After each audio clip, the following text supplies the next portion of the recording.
it's interesting as well. You mentioned Hasidism, and I think maybe I was surprised when it was a while before I learned that the Hasidic tradition is a mystical one, and I think I guess I probably coming from a kind of, I guess, Western Catholic background, there's this association with conservatism. To me, I guess it is usually associated with suppression of these kinds of mystical experiences, because they're very empowering, and I guess can have anti-conservative effects or anti-authoritarian effects, at least. But yeah, but is the Hasidic tradition kind of does it carry this mystical practice? Is that very central to it?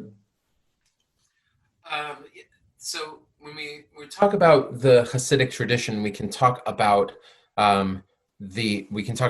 Chassidut, right? The idea that there is this there's this body of knowledge, this system of practice that exists beyond people, and then people themselves, right? Chassids, or people who are Hasidim, people who live Hasidic lifestyles, live in Hasidic communities. Like Shaul Magid, who's a great scholar, has talked about Hasidic culture and Hasidic wisdom. The spontaneity and the freedom of the beginning of this tradition versus it closing ranks, becoming more conservative over time.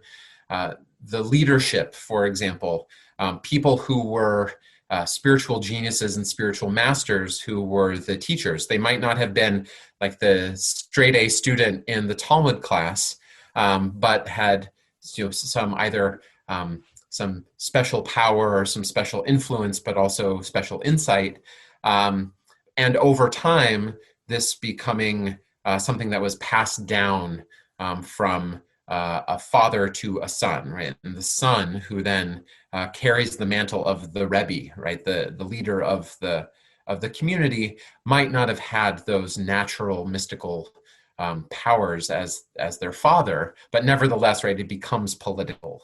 And so even now, right, there's plenty to critique about the Hasidic world, just as there's plenty to critique about our world, and especially people who leave that world, right? They have like some sense of the pain, the suffering, the repression, all of the things of human culture that we would hope could be avoided in a context where there's the idea of reaching out to the divine, or the divine living in our bodies. But nevertheless, it happens. And so the hope is that the wisdom can be gleaned, the practices can be shared.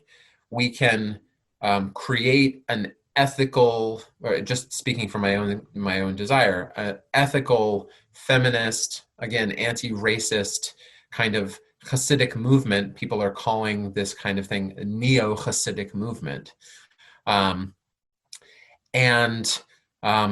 hopefully, our firmly established Hasidic brothers and sisters and siblings, we can share with them in their traditions. The people who are liberal rationalists, we can also share with them. I'm hoping to bridge communities through the learning of this practice and wisdom, and creating some sort of shared experience versus the fragmentation and the stigmatization of various communities, and demonization in some ways too.